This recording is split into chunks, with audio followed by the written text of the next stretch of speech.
ouviu, professora? Sim, já está gravando, só vou minimizar para não aparecer aqui. Então, estava falando para eles, Vivian, que nós vamos hoje, né, trabalhar primeiro com vídeo, que foi organizado pelos alunos do sexto período, depois a gente passa para o boletim organizado, um pequeno, né, boletim que foi feito pelos alunos também, deste mesmo material que acompanha o vídeo, e depois nós vamos trabalhar em cima do boletim feito com a comunidade, o boletim sobre o guaco do estudo mensal. Então, se tu quiser falar um pouquinho sobre o vídeo, aí depois eu vou colocar aqui. Tá bom, pode falar? Sim, fica à vontade. Bom dia a todos. Então, hoje eu estou aqui representando os meus alunos estagiários que não conseguiram participar. Eu estava entrando no link errado, mas agora eu consegui. Então, assim, seria para mostrar para vocês, né, um pouquinho do nosso trabalho enquanto estágio e as contribuições que a gente tem, assim, para socializar esse conhecimento, né? Na verdade, a farmácia em si, a Farmácia Viva, ela realiza a preparação do medicamento em si, obedecendo todas as técnicas, né? Mas aí no vídeo a gente tentou adaptar para ficar de uma forma mais caseira, para que vocês consigam, né, inclusive aproximando as medidas, com os utensílios que vocês têm em casa, né, para conseguir fazer, sem ser especificamente com material de laboratório, tá bom? Então aí os alunos organizaram esse vídeo com todo carinho para vocês, colocando um passo a passo, né, de como é que se faz, como se armazena, os cuidados que tem que ter, e produziram um material também que eles estarão compartilhando com vocês, tá bom? Joia. Então, vamos lá, né, pessoal? Vou colocar aqui. Era para ter feito um testezinho, mas não conseguimos fazer aqui. Então, Mayara, eu vou colocando aqui, tu vai me dando o retorno, tá? A tua voz está um pouco baixinha, Mayara.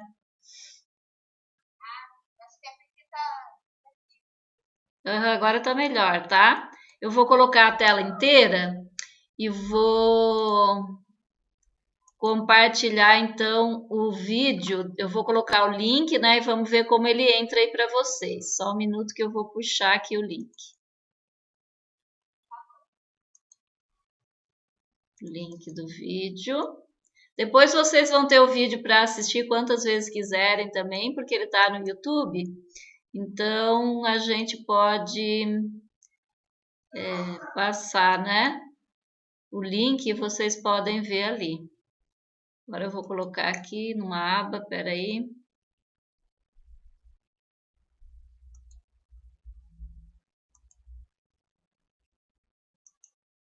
Tá vendo já a minha tela? Tá, então agora eu vou passar o vídeo. Já coloquei ele na guia. Tá entrando? Tá, então agora vamos assistir, vai demorar uns minutinhos, tá? Eu vou desligar o microfone. Tá, só me dar um retorninho se ele tá, som tá bom, se tá ouvindo som.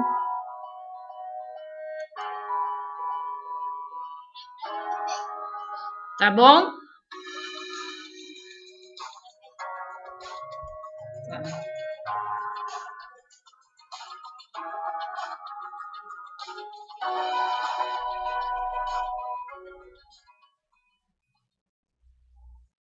Olá, pessoal. Nós somos do sexto período do curso de farmácia e durante o nosso estágio supervisionado, nós vamos mostrar a vocês uma das maneiras de fazer o xarope de guaco de acordo com o Ministério da Saúde. Ele utiliza apenas 3 ingredientes: água, açúcar e guaco, e é muito utilizado para o tratamento de gripe e resfriados. O guaco possui inúmeras espécies, porém, o interesse farmacológico é a miséria glomerada e a miséria desligada. Em suas folhas, ela possui uma substância chamada cumarina, que é responsável pelas ações terapêuticas broncodilatadores e expectorantes. O xarope é muito utilizado no tratamento de gripe e resfriados.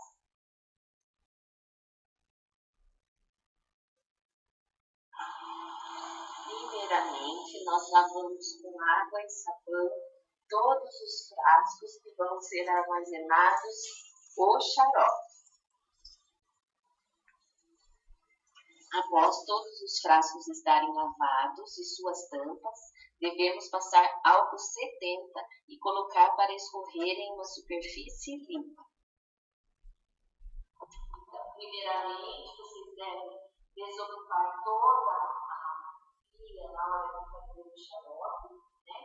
Fazer o xarope do lado e saboar com uma esponja nova, certo? Da primeira vez, bem limpinha, para a gente tirar todo tipo de sujeira que possa existir. Após ensaboar e esfregar a pia, nós devemos enxaguar essa pia com bastante água e, por último, passar álcool 70. E, após tudo isso, devemos iniciar o processo de manipulação do xarope. Então, para produzir chá, vamos utilizar a folha do barro, fresca, lavada, secas, pesamos e 20 gramas dá mais ou menos 20 folhas médias. Vamos utilizar 200 ml da água e aproximadamente um copo cheio da água.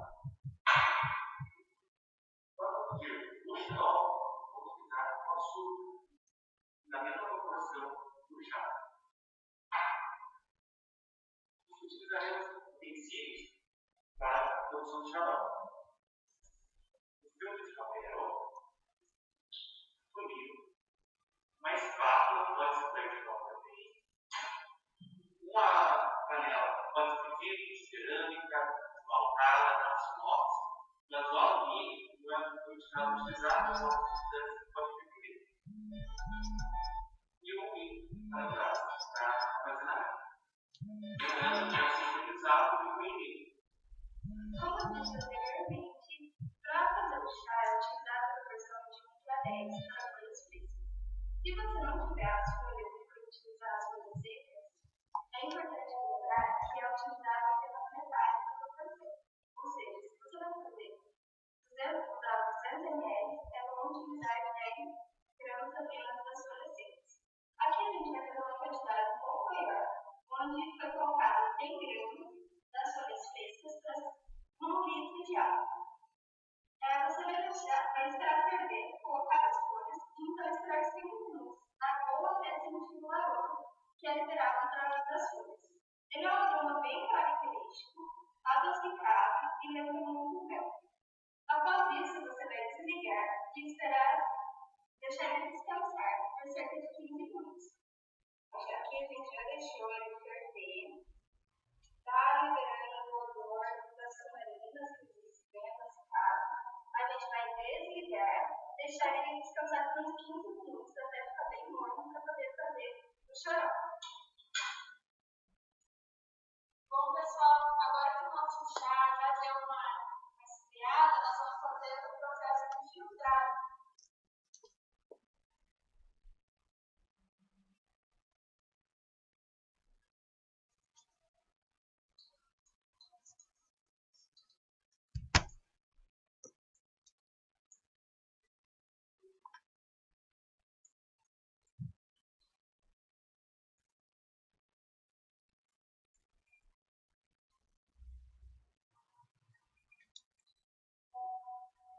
Bom, pessoal, depois que nós misturamos o açúcar e o chá, nós vamos aquecê-lo e continuar mexendo apenas até o açúcar dissolver.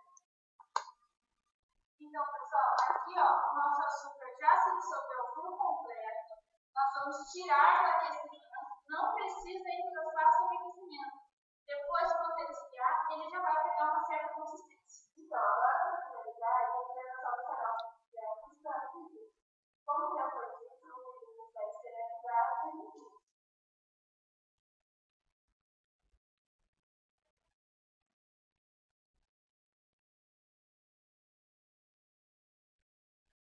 Agora a gente vai fechar. E aqui a gente fez essa etiquetinha com todas as informações. O o xarope de guaco, o uso adulto e pediátrico, a forma de armazenamento e a data que foi fabricado. Nessa casa, vocês podem utilizar uma etiqueta, uma fita crepe. O importante é você identificar o produto e a data em que ele foi feito.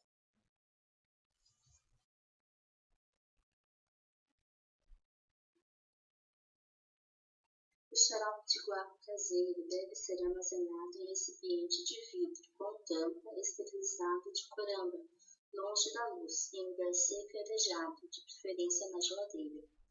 Como ele tem uma alta concentração de açúcar, ele dura até 6 meses após pronto, mas após aberto o vidro, ele deve ser consumido no máximo dentro de 7 dias. Porém, se você notar alguma característica estranha na cor ou no odor, em caso de dúvidas, ele não deve ser consumido, e sim desprezado.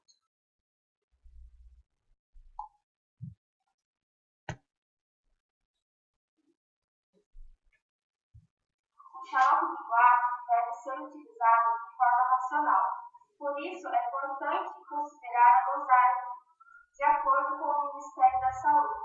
Crianças de 3 a 7 anos podem tomar 2,5 ml 2 vezes ao dia. Crianças de 7 a 12 anos tomam 2,5 ml 3 vezes ao dia. E acima de 12 anos, 5 ml 2 vezes ao dia. Como o guaco é rico em cumarina, é desaconselhável o seu uso para crianças com menor de 2 anos, gestantes e lactantes. No caso dos diabéticos, é desaconselhável o uso do xarope pela alta quantidade de açúcar. Então, aconselhamos o uso do chá de guaco. Então, pessoal, essa foi apenas uma das maneiras de se fazer o xarope de guaco de acordo com o Ministério da Saúde. Nós esperamos ter contribuído com vocês com esse vídeo.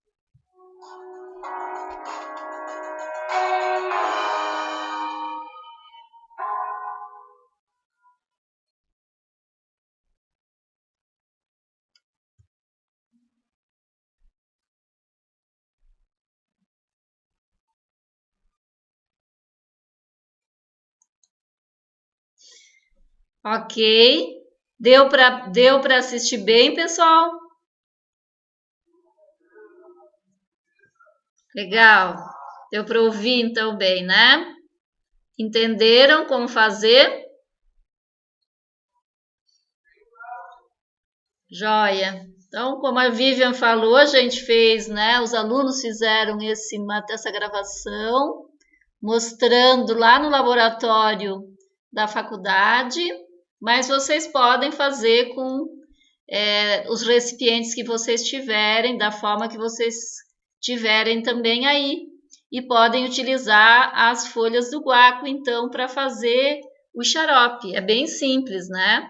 Tomando alguns cuidados, né? Higienizando, como foi mostrado aí.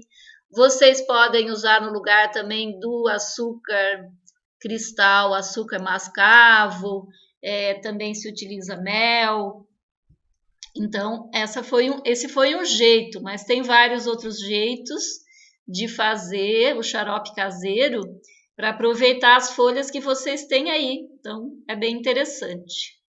Além de que vocês também podem conseguir o xarope caseiro na consulta do SUS, que ele é produzido ali naqueles laboratórios, naquele local onde vocês viram que os alunos fizeram a filmagem. Então, ali fica a Patrícia, que é a farmacêutica do SUS, a farmacêutica da Secretaria de Saúde, na parceria com a FAIT, manipulando o xarope de guaco, e vocês podem receber o xarope aí também gratuitamente pelo SUS.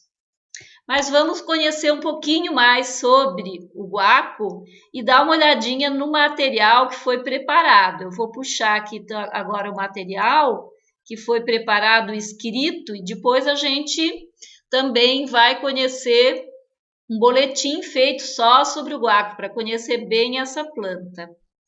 Eu vou puxar aqui então agora esse material, que é o materialzinho que foi feito pelos alunos. Estou abrindo aqui.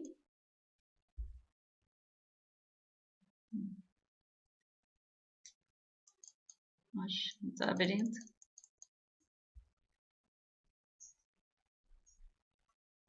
Só um minutinho.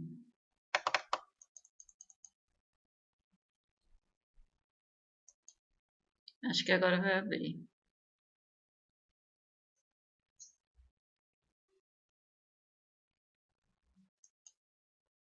Acho.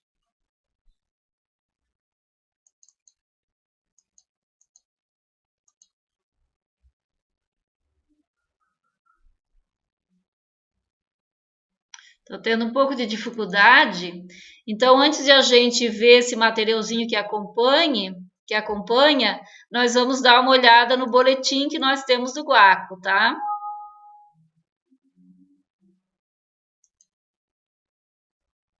Só um instante, então. Deixa eu ver o que houve aqui. Só um pouquinho.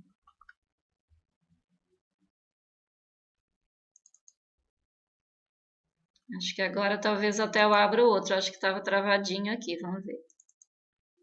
Ah, tá. Abriu. Abriu o materialzinho então, tá? Ele tá em PDF. Aí vocês vão receber isso depois também no grupo do Whats. Nós vamos mandar, né? Que tá a Dani. E é repassado para vocês então. Acho que a Maiara não está lá no grupo do Whats, né, Maiara? Tá, depois se tu quiseres entrar, aí também a gente coloca lá, né, para te acompanhando, certo? Tá, quando encerrar aqui eu coloco lá. Então aqui tem um escrito, tá? Sobre o guaco, falando um pouco das propriedades dele, que são broncodilatadores expectorantes. Tem uma fotinho aqui dele, né, mostrando sobre a cumarina, que é responsável por essa ação terapêutica, o princípio ativo, o gênero Micânia, que foi esse guaco aqui, e aí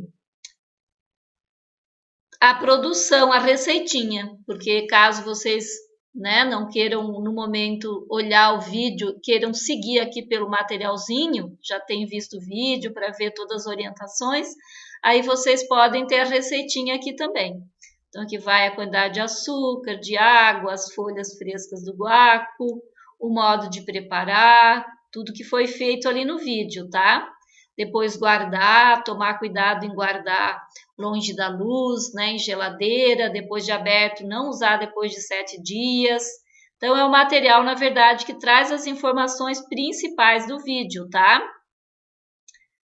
E aí, eu vou agora colocar um boletim para nós começarmos a falar um pouco sobre a planta guaco e saber um pouco mais sobre ela. Até porque vocês vão verificar aqui nesse material que eu estou mostrando que nós temos 2 espécies chamadas de guaco. Vocês olhando aqui a planta da esquerda e a da direita, veem que tem diferença, né? O que vocês observam de diferente aqui da esquerda e da direita?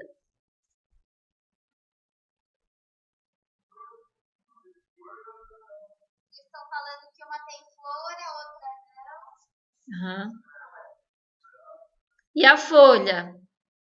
A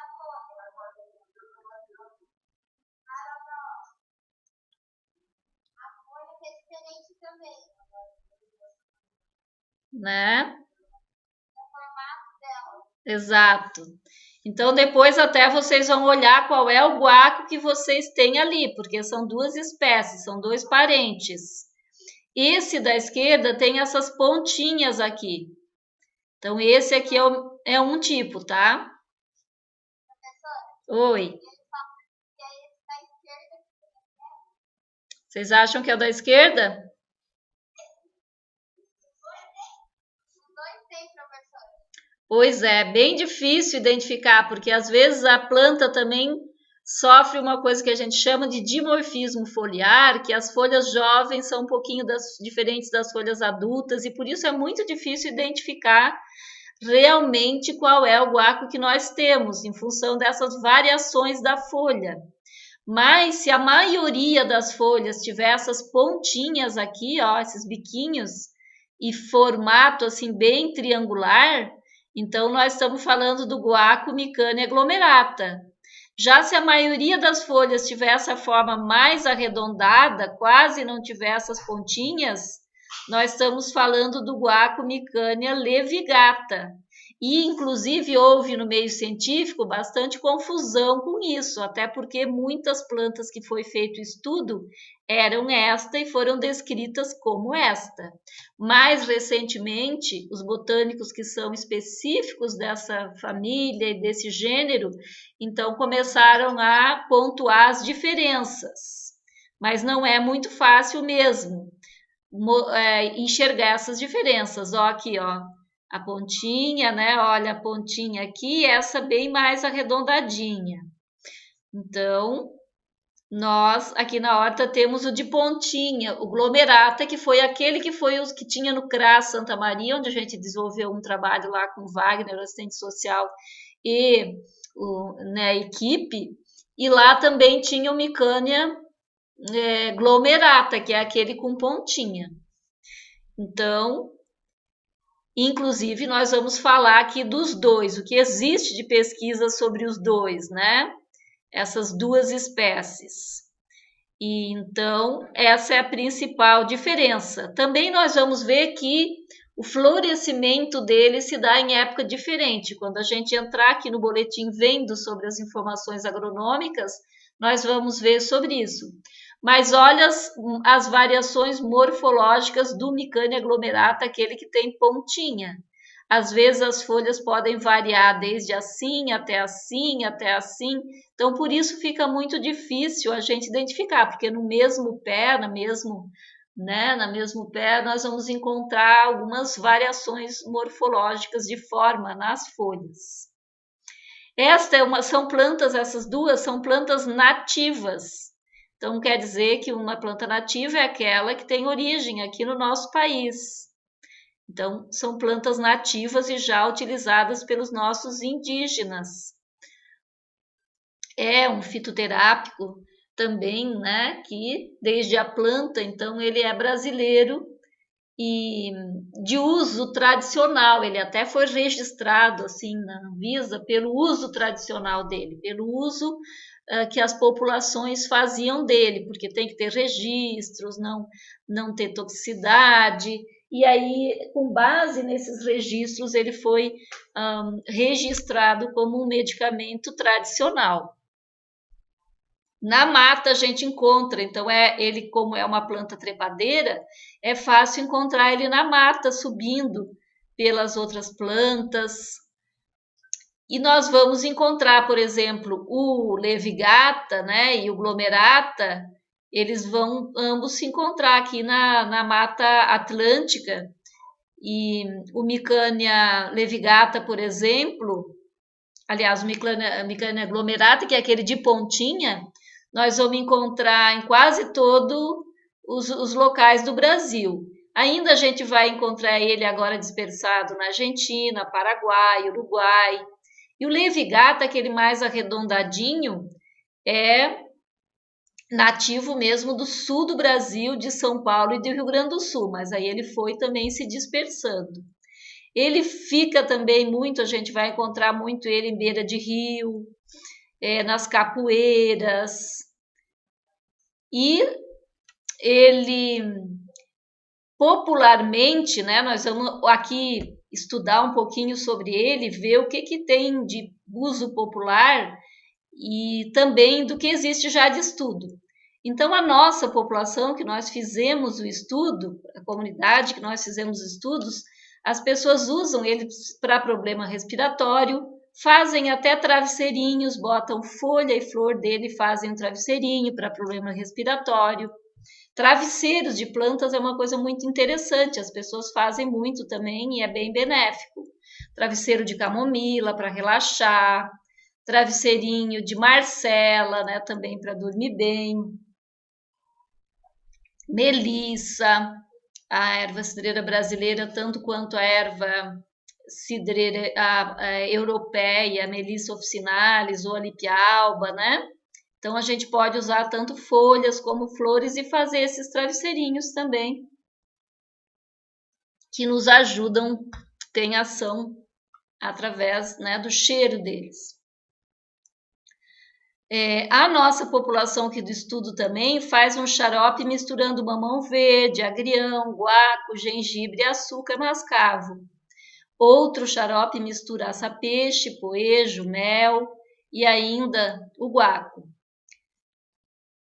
Também é utilizado para sinusite, rinite, pingando inclusive nas narinas um chazinho, tomando xarope, pingando essas gotinhas aí 3 a 4 vezes ao dia. Então esse é o uso popular, é como a população usa. Depois a gente vai ver o que tem de estudo. Suco verde, interessante, lá no CRAS também a gente fez suquinho verde e é interessante porque ele tem um gostinho de mel. As cumarinas têm cheiro, gosto de mel. Então, primeiro aquecendo as folhinhas de guaco 5 minutos para liberar essas cumarinas e aí colocando no suco verde. Fica também interessante, dá um gostinho bem bom. Também a população usa colocando abacaxi, guaco, hortelã, né? Alguma planta que tenha vitamina C, um pouco de laranja ou limão, açafrão da terra. Esse é um outro suco que se usa bastante também para alergia. Deixa ferver o abacaxi uns 5 minutinhos, tampa, deixa descansar, né? Mais 10 minutos, ou guarda na geladeira e depois usa, né? Não muito tempo guardar na geladeira. Então, são formas também diferentes de a gente usar o guaco, que nesse estudo com a população a gente verificou que é usado assim, na alimentação também. Não só, como vocês viram ali, o xarope de guaco quando está com gripe ou resfriado, mas também podemos usar as folhas como um alimento. Tinham ideia sobre isso?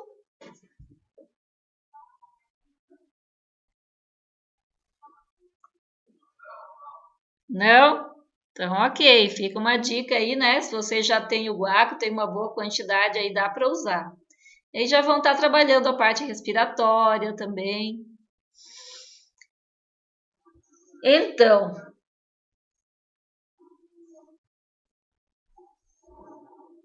seguindo, né? Daqui um pouquinho eu vou parar depois da parte agronômica para a gente interagir mais um pouquinho vendo vocês também, que aqui eu não estou vendo, só ouvindo. Então, novamente, né? Continuando aqui sobre o uso popular, nós fazemos nesse estudo uso popular daquela população que a gente está estudando, no dia do estudo, que a gente está interagindo, e também do que existe na literatura. Na literatura também tem o guaco sendo usado desde muito antigamente como um antídoto para veneno de cobras e também de escorpiões. Então, isso, depois nós vamos ver que tem estudo também, mas a população usa como para artrite, antirreumático, anti-inflamatório, cólicas, balsâmico de via respiratória, antimicrobiano, para tumores, para pressão alta. E aí nós vamos ver se existem estudos sobre isso, daqui um pouquinho.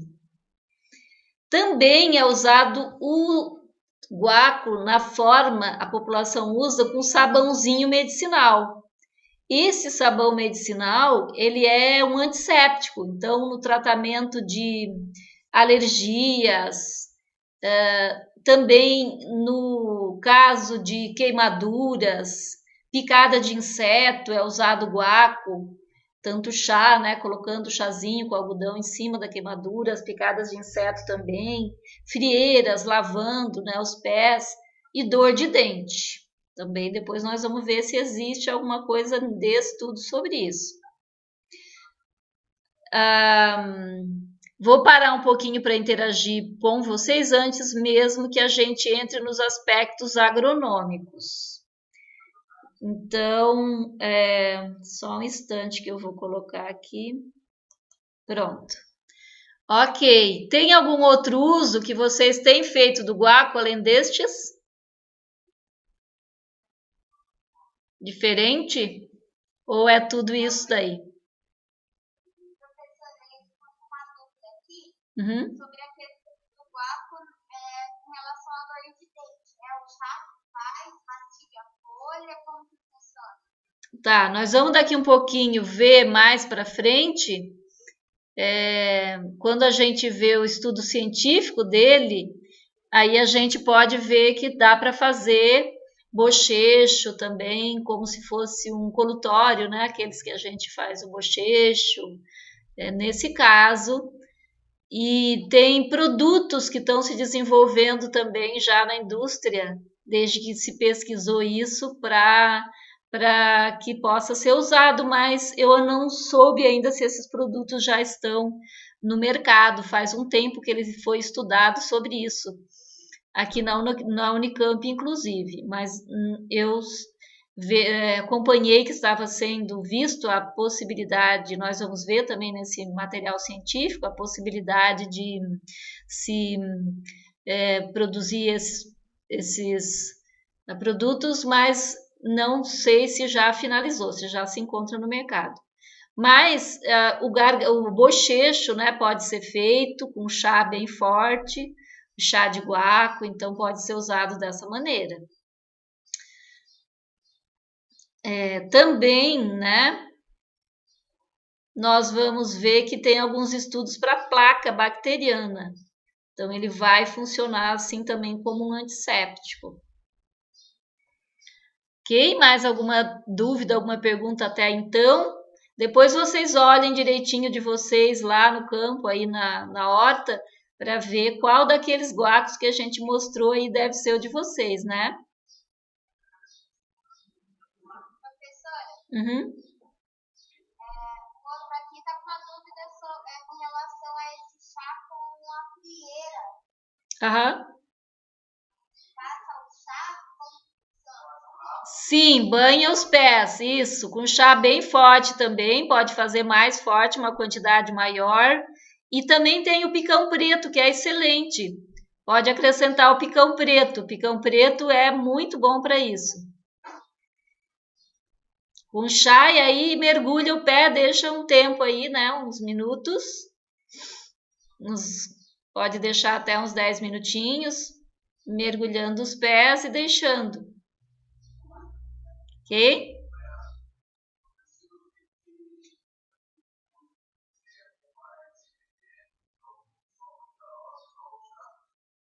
Professora, Sim. mais uma dúvida Tá. com relação à sinusite e à rinite. É o chá que é feito, é o xarope?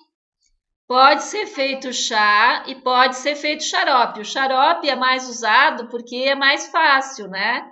Então, para rinite, sinusite, alergia respiratória, tudo isso, tosse, né? A tosse, se usa o xarope, mas pode ser usado o chá também. Inclusive, nós vamos ver que o chá ele mantém bem as cumarinas nos estudos que já existem sobre o guaco. Então, é uma boa também, se tiver, né, disponibilidade, tempo e tudo, fazer o chá, e usando o chá 3 vezes por dia. As dosagens a gente vai ver daqui um pouquinho também. Nós, nesse boletim, né, temos nossa equipe de alunos de vários cursos, eles pesquisam todas as informações científicas e tem um dia que a gente discute com a população essas informações, sempre na terceira quinta-feira de cada mês, num outro grupo que a gente tem, num outro projeto, numa outra comunidade. Então, esses estudos são levantados, né, bem completos assim sobre a planta. E como a gente tinha isso sobre o guaco, achei interessante a gente socializar e discutir isso com vocês, porque isso acontece, esse estudo, esse boletim é fruto de uma videoconferência que a gente fica com a comunidade. Também nós ficamos na terceira quinta-feira de cada mês, das 8h30 até 10h30, 11 horas, discutindo só sobre uma planta. E a população, inclusive, nos fala como que eles usam a Pastoral da Saúde, CNBB. Então, é um outro projeto que nós temos. Ok? Mais alguma pergunta antes que a gente possa seguir aqui com a parte agronômica? Tem mais uma só, professora. Tá. Com relação à micose celular, é o mesmo segmento da frieira com o chá? Com relação a quê? Micose capilar. A micose? Sim. Nos cabelos, então, é isso, né? Aham. Sim. Aí também dá para fazer o chá. Pode fazer o chá. O alecrim também é muito interessante nesse caso. Tem o óleo de alecrim que a gente pode, inclusive, colocar no shampoo algumas gotinhas, não muito, tá? O óleo a gente não usa diretamente na pele de alecrim, mas sim diluído. Então, dá para colocar umas gotinhas também. E o chá de alecrim bem forte também, depois pode enxaguar o cabelo e deixar no cabelo, inclusive. Então, também é interessante, né? Ok, podemos seguir? Ok, então vou aumentar aqui. Sim. Ok, então a parte agronômica, né? Nós podemos propagar o guaco por sementes ou por mudinhas de estaca. Normalmente fazemos por estaca. Então a gente tira os 10 até 30 centímetros da estaca, vendo que ali tenha 2 a 3 entre nós, né? Nozinhos, e entre nós é aquela parte entre os nós. E daí a gente coloca planta, quando vai plantar, 2/3 da estaca a gente enterra, corta em bisel, assim, inclinadinho, para evitar o acúmulo de água nas extremidades, e planta-se de setembro até janeiro, esse período agora, quando começa a primavera, né? Nesse período. Para a gente plantar, se for plantar assim mais comercial, guaco, é 1 por 2, né? Entre plantas e linhas, e daí a gente pode tutorar também ele, pode, porque ele é uma planta trepadeira, então, ou plantar ele perto de cerca, provavelmente de você está subindo aí numa tela ou na cerca, então ele vai precisar de ser tutorado para ele subir. Ele gosta de solo arenoso, rico em matéria orgânica, e ele vai florescer. O glomerata, observem que eles florescem de jeito diferente. Então, também uma boa indicação para vocês saberem qual é o de vocês é olharem se ele floresce no mês de janeiro ou setembro. Porque o glomerata, ele floresce em janeiro. Aquele que tem a folha mais arredondadinha. E o aquele que tem a folha pontudinha. E aquele que tem a folha mais arredondadinha floresce em setembro.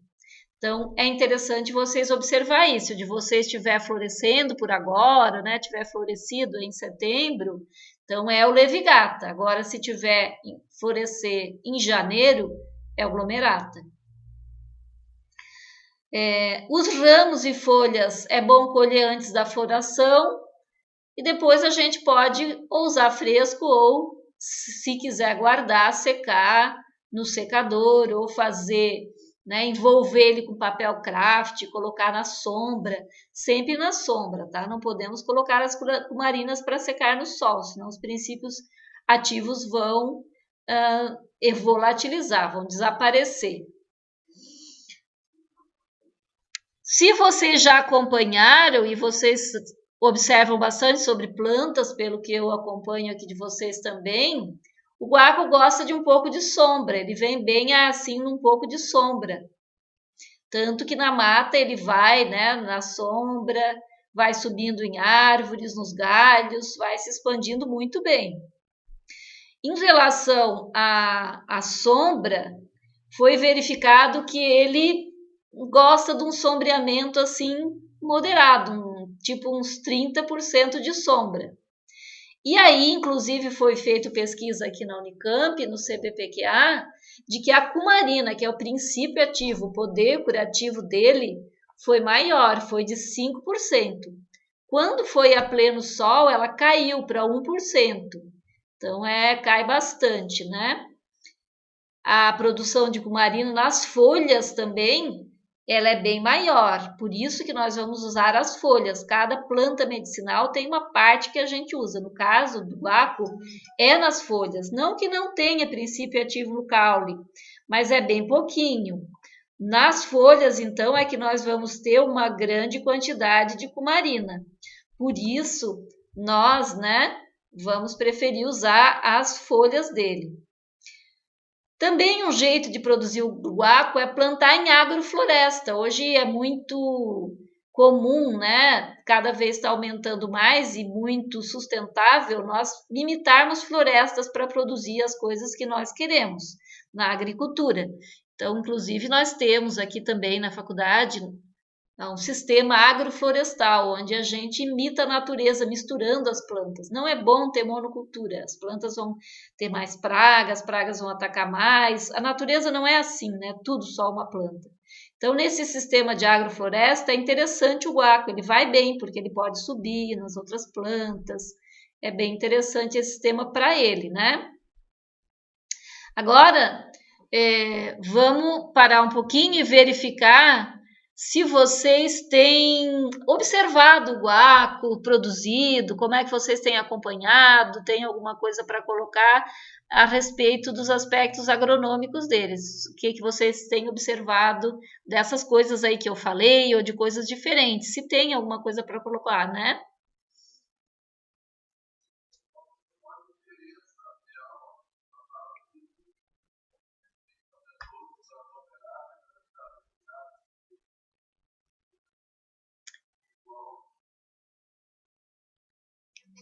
Tá.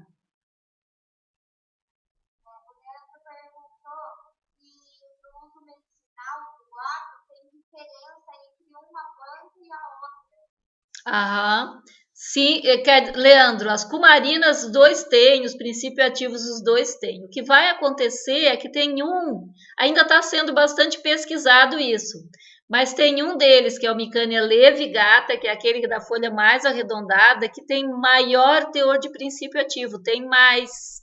Não que o outro não tenha, o outro tem também, mas tem um pouco mais de princípio ativo pelos estudos que já foram feitos até agora, estão sendo feitos estudos ainda, depois dessa confusão que aconteceu, inclusive no meio científico com os guacos, aí começou a se estudar para ver qual tinha mais ou se é diferente, então tem os princípios ativos praticamente os mesmos, só que o teor, a quantidade de princípio ativo naquele que tem a folha mais arredondada, que é o Micânia levigata, ele é maior.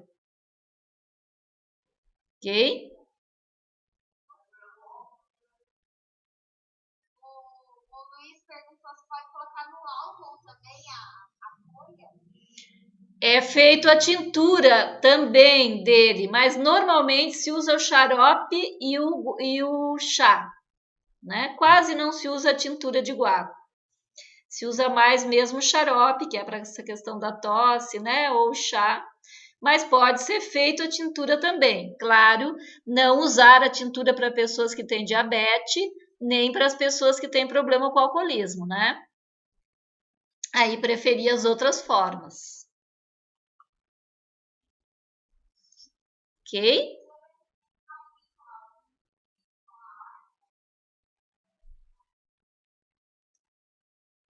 De vocês da horta tem bastante? Tem mais de um pé?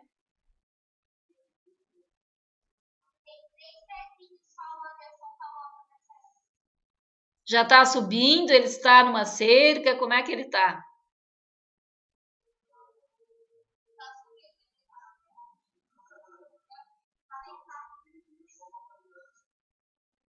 Ele falou que só tem uma qualidade de guaco, mas ele vai dar para pequeno. Aham. Legal. Estão se dando bem, então, né? Certo.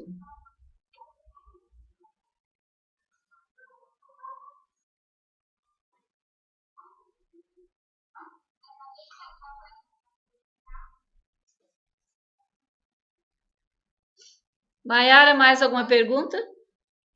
Por enquanto é só, professora. Tá, então vamos seguir aqui. Vamos colocar na tela maior para nós seguirmos.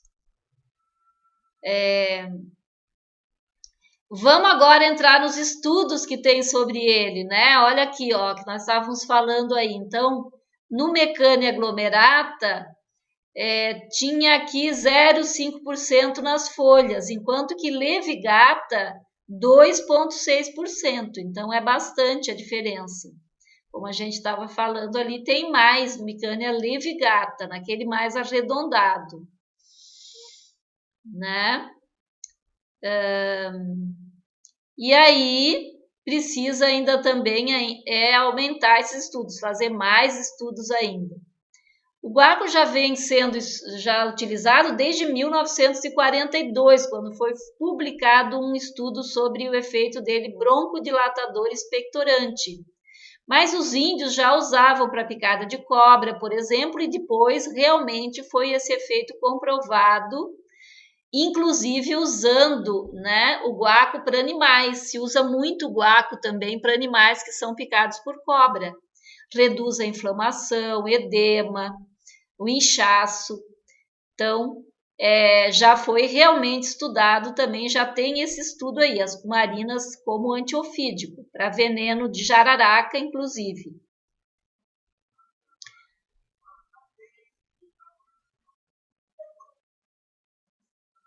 Alguém comentou alguma coisa, Nayara?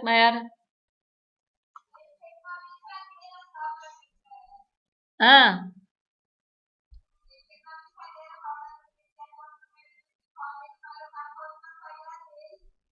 Não entendi, um pouquinho mais alto. O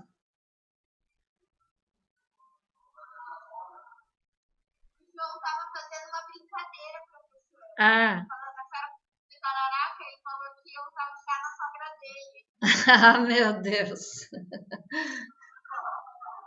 Não, né? Então, vamos lá. Tem estudo, então, que avaliou a atividade para protozoário. E aí, esse estudo também com Micânia glomerata foi com esse, mas a gente também não sabe, porque, como eu falei, houve essa confusão na literatura, talvez até o glomerata fosse o levigata, né? Mas, enfim, como os dois têm princípios ativos muito parecidos, foi usado, por exemplo, foi pesquisado para leishmaniose, né? Na questão do protozoário, Trypanosoma cruzi, que é a doença de Chaga também. Então, mais alguns protozoários foram pesquisados aqui. Outra atividade que se estudou do guaco é a atividade antidiarreica do extrato aquoso das folhas, então, do Micânia glomerata nesse caso. Foi verificado também, embora que nós vamos ver daqui um pouco nos efeitos colaterais, que não se pode usar por muito tempo, nem em doses muito altas, senão ele pode desencadear, né, a diarreia. Ele dá problema. Ainda, né, o guaco tem ajudado no caso do sistema imune, por isso ele tem alguns estudos com tumores, que nós vamos ver daqui um pouco também. O efeito anti-inflamatório dele foi bastante estudado. Realmente ele tem esse efeito que reduz a inflamação e toda a inflamação relacionada também, né, quando tem a questão da tosse, da gripe, do resfriado. Então, essas doenças que causam esses problemas respiratórios e a questão de fazer a broncodilatação, também tratando, né, esse problema da tosse. Além disso, também foi estudado a ação analgésica dele, e no caso de alergia, né, a alergia que envolve a tosse, a alergia respiratória, também tem estudos, assim como a população já usava, foi se estudando isso e se verificou toda essa parte pulmonar mesmo, é onde tem mais estudos assim, né? Então, que mais? Ainda tem estudos agora que estão sendo feitos relacionados com úlcera, combatendo a úlcera, câncer, nesse caso aqui alguns tipos de câncer relacionado a pouco, esses estudos não estão conclusivos, a prevenção de cárie, que nós estávamos falando, e da placa bacteriana dos dentes, por isso, né, usar ele como um bochecho é interessante para as próprias placas também, e para prevenção de cárie e dor de dente, como a gente já tinha colocado lá, é uma questão mais popular, né? Não tem estudo até agora sobre isso. Mas como ele previne cárie e também tem alguma atividade analgésica, pode-se compreender que ele seja bom também para isso. Então, dá para fazer já o bochecho. Esse bochecho, né, pode evitar a cárie e a placa bacteriana. E também, se o chá que a gente tiver fazendo o bochecho for bem forte, podemos testar e ver se ele diminui a dor de dente também. Mas não tem estudo especificamente sobre isso. Para a placa bacteriana e prevenção de cárie, sim. Então, produtos, como eu disse, até produtos, né, odontológicos já estão sendo feitos. Ele também mata bactérias e até está tendo uma patente. Então, desde 2002 tinha, por isso eu não sei se isso já tem no mercado. Para fungo também, cândida inclusive, ele teve um efeito bom. Ainda está sendo estudada a questão dele para câncer. Nesse caso, foi estudos sendo feitos para diminuição da secreção de ácido pelo estômago, então foi relacionado mais com esse órgão, e também dizendo ser o guaco até mais ativo que a espinheira santa, o que é incrível, porque a espinheira santa já é excelente, né? O guaco, então, nessa questão da úlcera, da gastrite, foram iniciados estudos também, e a FAPESP, a Fundação de Pesquisa de São Paulo, noticiou isso em seus jornais. Outra coisa em relação aos tumores que a gente tinha falado, quais tumores que ele começou a ser estudado? Para mama, leucemia, melanoma, que é de pele, e também pulmão. Então, se demonstrou uma ação forte, né, da morte de células tumorais, mais eficiente no caso do câncer de pele, 78% da morte das células. Nos demais, foi um índice de 40% a 50%. Então, também bastante promissor aí, os estudos estão sendo feitos para essa parte, ainda não estão sendo concluídos, né?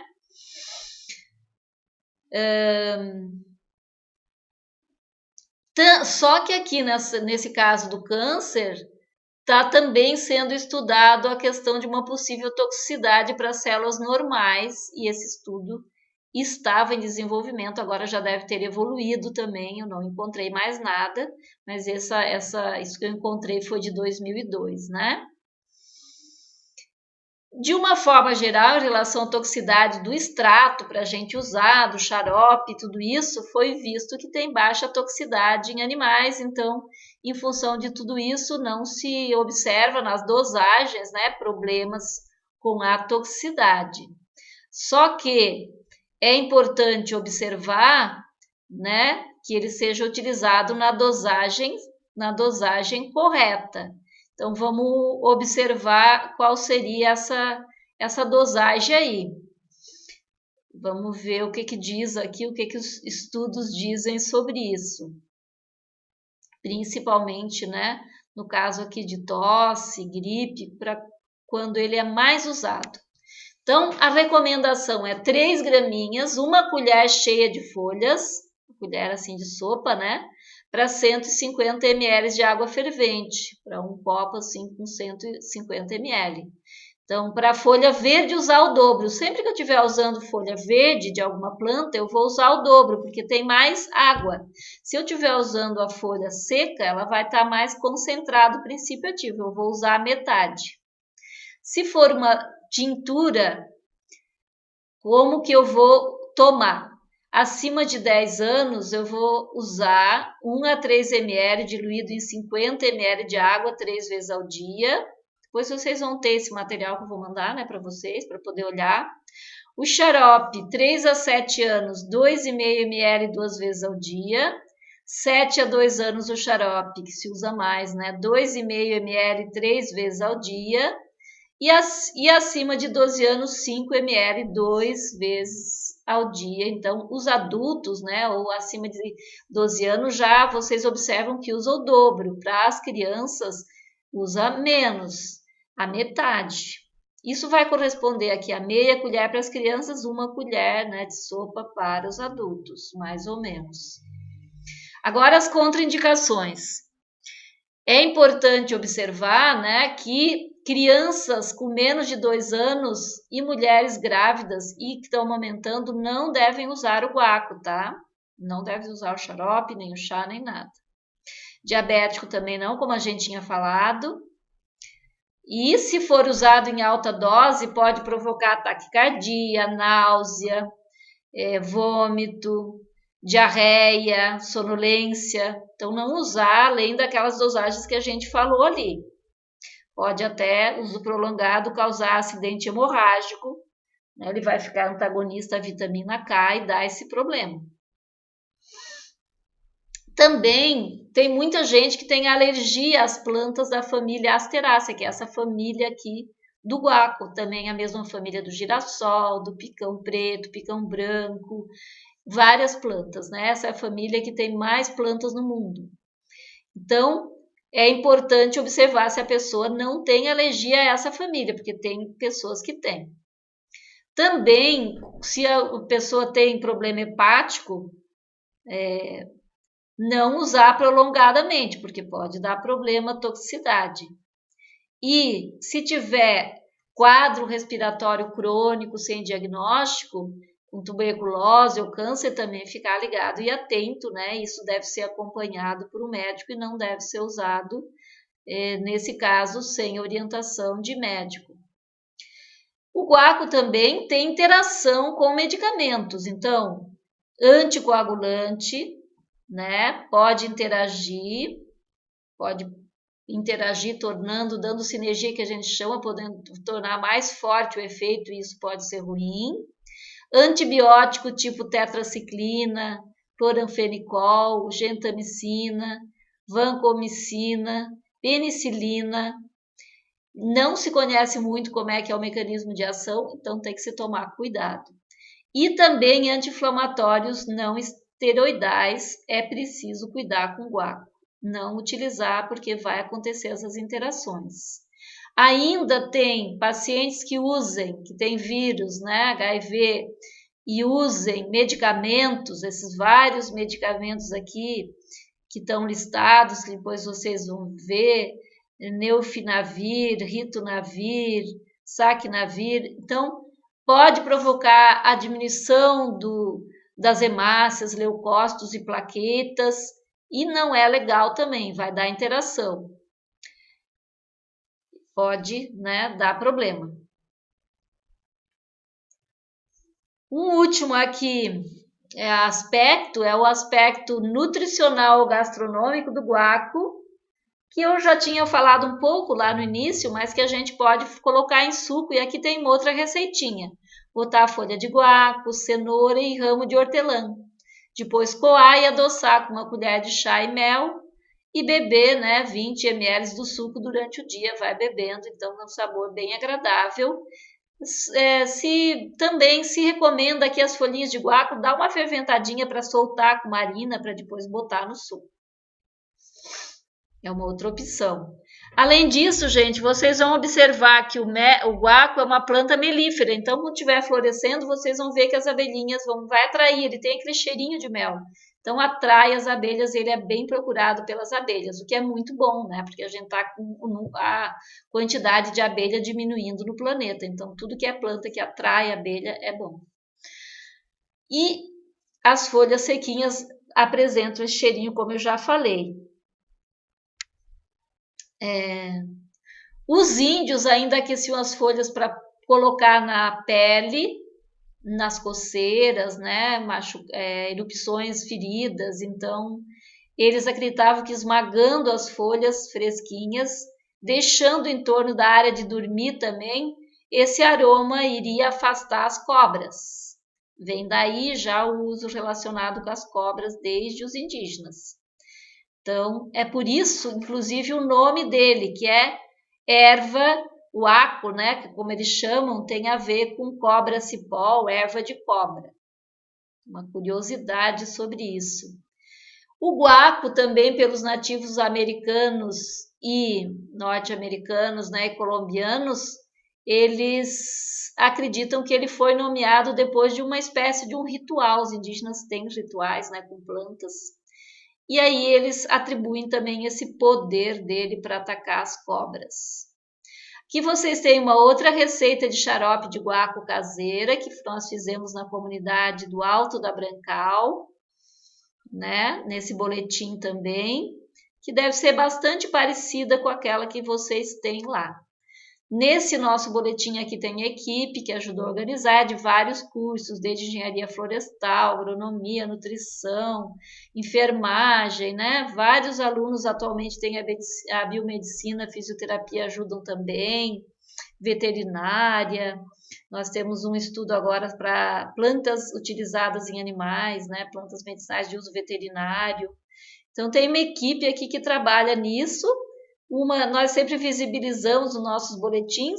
Uma dessas pessoas é a Carla, que é estudante de enfermagem, né? Nesse boletim nós visibilizamos um depoimento dela, colocando, né, de como ela se envolveu com o projeto, que vocês vão ter aí ler. E depois nós sempre visibilizamos uma pessoa também da comunidade. Quem participa do nosso estudo lá naquele grupo do WhatsApp, por exemplo, é a Sandra, lá de Santa Catarina, mora lá no município de Pescaria Brava, e aí tá ela com o guaco dela bem bonito, né? Bem criado aqui, bem bonito, expandido. Ela também é voluntária da Pastoral da Saúde. Então é isso aí, pessoal, o nosso estudo, né, do guaco que a gente tinha para compartilhar com vocês. Dessa parte que eu apresentei agora, tem mais perguntas ou comentários? Joia.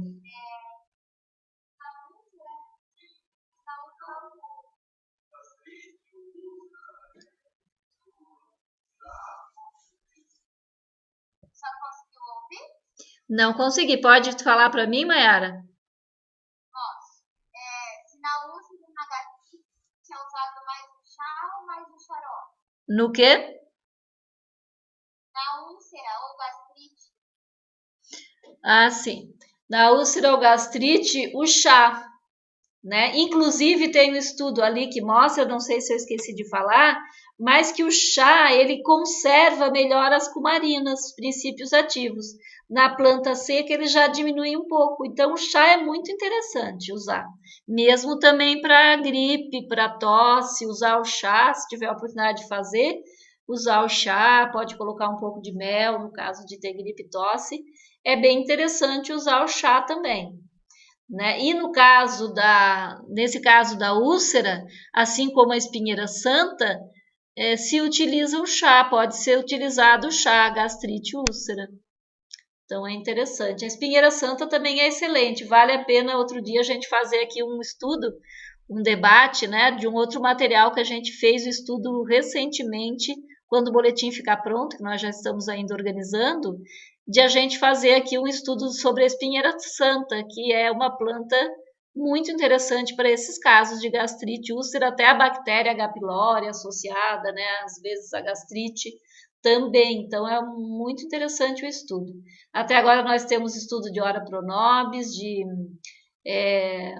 babosa, fizemos estudo de jaborandi, 3 tipos de jaborandi, a babosa 2 tipos, a peresca, que é a Ora pronobis, 2 tipos também. E à medida que nós vamos evoluindo aqui nos nossos encontros, nós podemos ir também fazendo esses estudos com vocês, com os boletins agora já prontos, que acho que é bem interessante, vocês têm bastante participação e interesse, né? Mais pergunta, Mayara?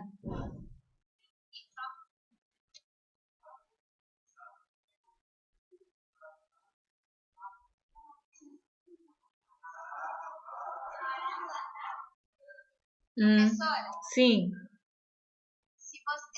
Luiz quer saber se vocês fazem estudo com Araguatá. Tá. Luiz, nós já fizemos esses estudos, nós fazíamos uma equipe lá em Santa Catarina e foi inclusive registro de 17 anos de estudos na minha tese, né, de doutorado, que depois tem um livro. Mas, e nesse caso, nós fizemos sobre o Quaraguatá lá, com a Pastoral da Saúde e Comunidade em Santa Catarina. Temos um material, já é mais antigo, assim, teria que procurar ele, mas ao que nós vimos lá, os frutos são utilizados dele para fazer também um xarope, que é muito utilizado na Pastoral da Saúde de Santa Catarina. É esse o uso que tu conhecia? Esse mesmo. Né? É um gravatá, assim, né? Uma bromélia, certo? E muito interessante esse para problema respiratório, para pulmão, até tuberculose lá, porque infelizmente o nosso país voltou, né, naquele momento que a gente estava estudando, e até tem voltado essa questão da tuberculose. Então, até para isso, a pastoral estava trabalhando, usando lá com bastante sucesso, que eu lembro, assim, já faz alguns anos, né, que eu saí de lá. Esse grupo agora, que na verdade nós estamos fazendo esses estudos, era o grupo que nós tínhamos lá de Santa Catarina, que assim que começou a pandemia nos chamou para a gente fazer os estudos, então, virtuais, porque nós fazíamos lá presenciais, depois aí eu saí, vim fazer doutorado na Unesp Botucatu, depois vim trabalhar aqui em Itapeva, então... Desde a pandemia, nós voltamos a fazer esse estudo através de videoconferência, mas existe um boletinzinho mais antiguinho, sim, do Quaraguatá, que até eu vou tentar resgatar aqui, tá? Professora, tem uma dúvida aqui, o seu certo queria saber qual que é a cobra mais venenosa que o chato guaco, assim, né? O guaco ajudou. Eu acho que é a jararaca mesmo, né? Que é uma cobra bem venenosa, né? Pelo que eu vi aqui e acompanhei. Creio que seja essa a mais venenosa.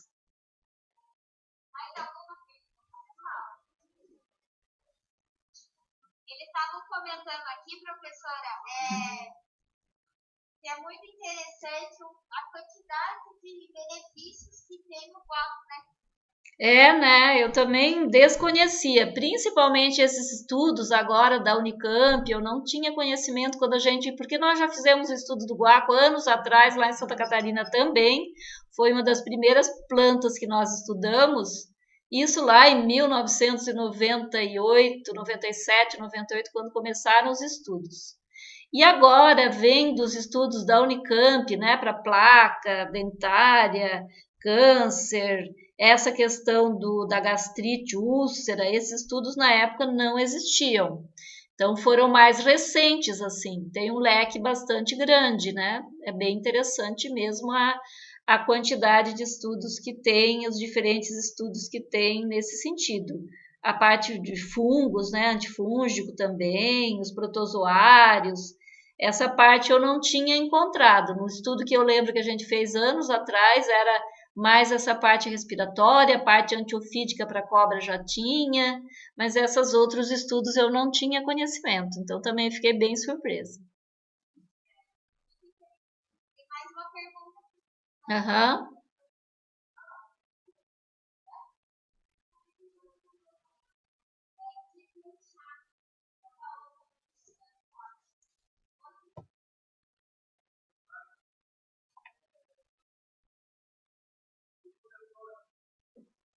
Sim.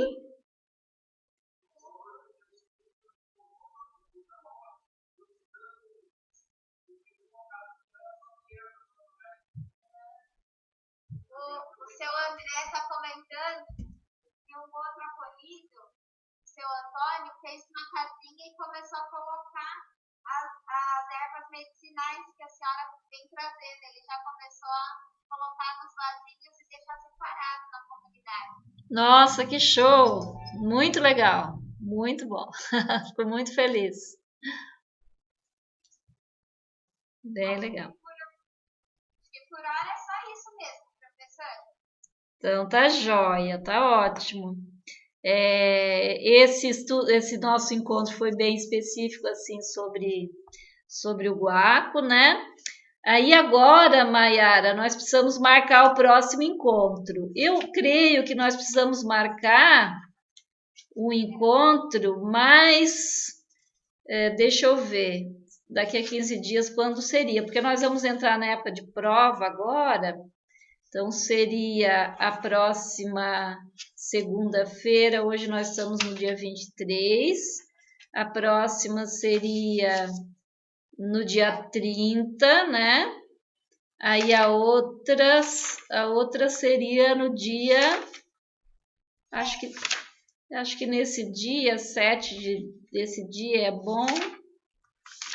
O que é melhor para vocês? O dia 7 ou o dia 14? Porque estava pensando em fazer 21 dias para dar um pouquinho mais de folga em função das provas, que a gente vai entrar em período de prova e correção. Para nós, professora, qualquer dia fica bom. Tá, então vamos... Vamos marcar dia 14, então? Pode ser. E aí a gente traz o levantamento das plantas que nós estamos fazendo, que nós doamos, né? Aí para vocês, para a gente conhecer um pouquinho mais sobre elas, tá? Então tá legal, gente. Obrigada aí pela participação de vocês.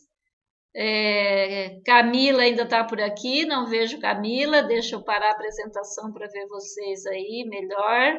Vivi, eu não sei se está ainda, a Vivi deixa fechadinho o microfone porque o filhinho dela, ela está com filho, né? Mas ela ainda está por aí, provavelmente ouvindo. E acho que já são 11h24, né? Acho que a professora Vanessa, que teve aqui, a Camila também, já saíram em função do horário, né?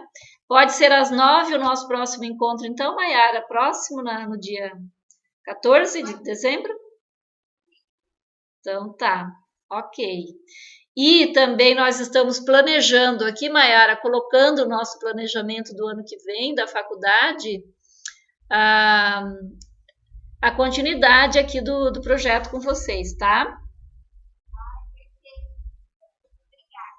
Então tá bom. Pessoal, valeu, muito obrigada aí pela excelente participação, né? Sempre prazer estar com vocês. Até a próxima, tá? Obrigada, professora. Deus abençoe. Também. Muito bem, valeu. Tchau.